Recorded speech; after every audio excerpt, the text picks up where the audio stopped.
Did I scare you? Then hit like and subscribe. Now let's begin. They don't all appear at once. Some only show up for a moment. Try to count them if you don't blink.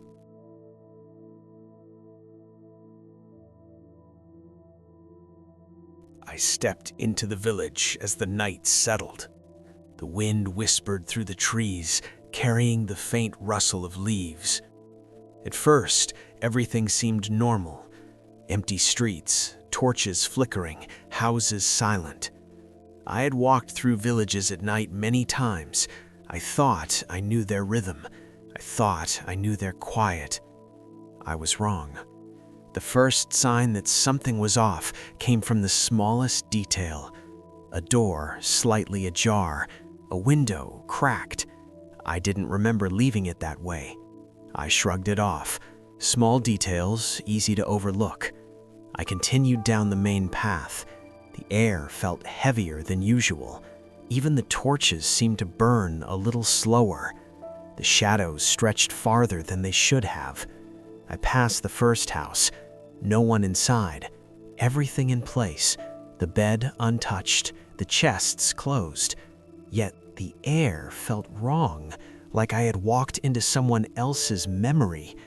Not a ghost, not a monster, just echoes. I moved to the next house.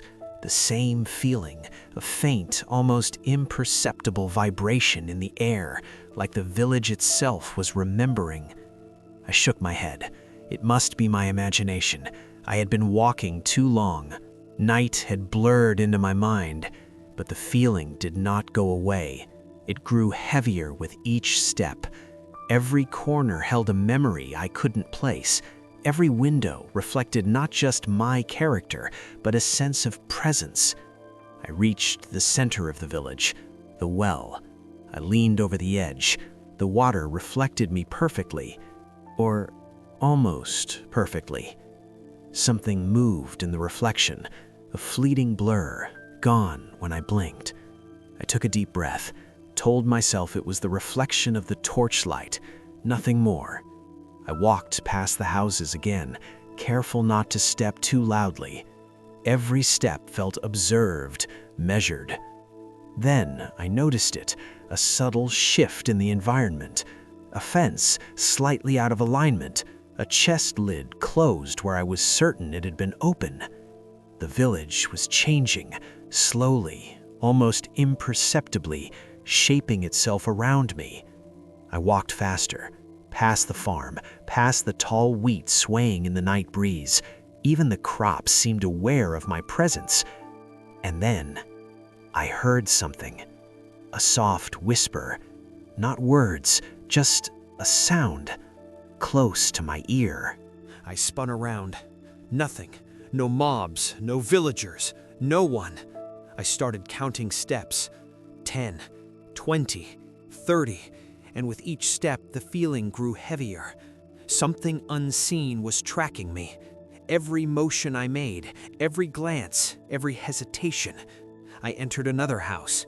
Empty, silent, perfectly intact. I tried to reassure myself. There's nothing here, it's just a village.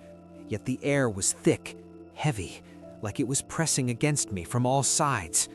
I walked out again. The streets now seemed longer. The houses stretched farther apart. The torches burned dimmer. I felt a presence behind me. Not visible, not audible, just there. I passed a corner and froze. A shadow moved against the wall. It didn't belong to me. It wasn't natural. It lingered for a moment, then vanished. I continued, forcing myself to move, heart pounding, breath short, every step a careful calculation. The village seemed endless. Every street led to another. Every house repeated itself.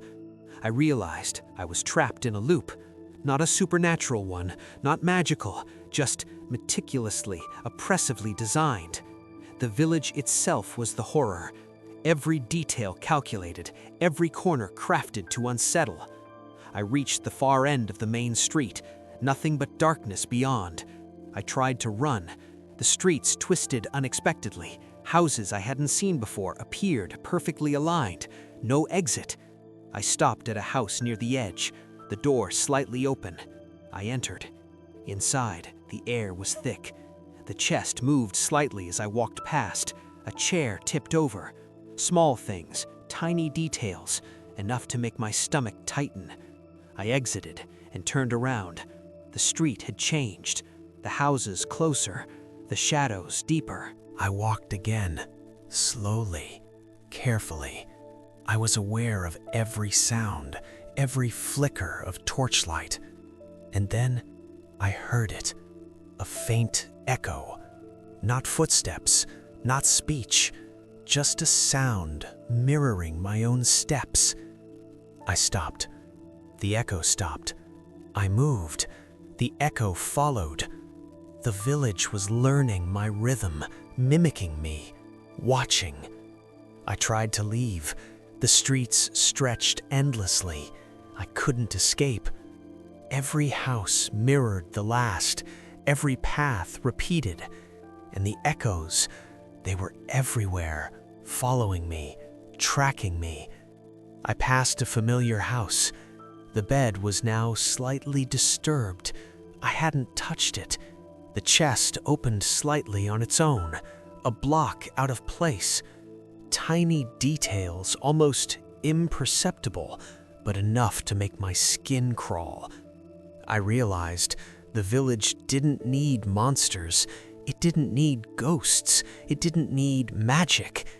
The horror was in the perfection of observation, the relentless awareness of every movement, the endless loop. I tried running, but the village stretched, paths curved unexpectedly, houses reformed themselves. I slowed, carefully, measured my steps. The echoes followed. Every motion recorded, every hesitation mirrored. I stopped at the central well, looked down. The reflection was perfect, or almost perfect. I leaned closer.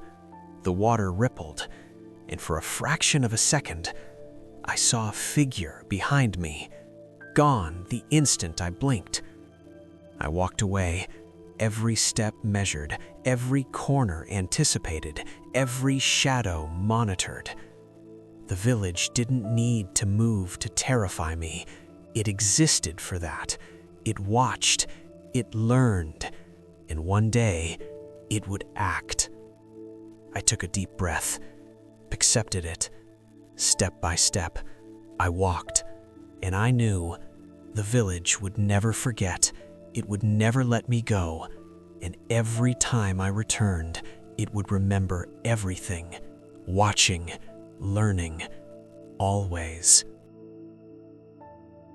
Did you see them all? Not all of them appear clearly. Tell me how many you noticed.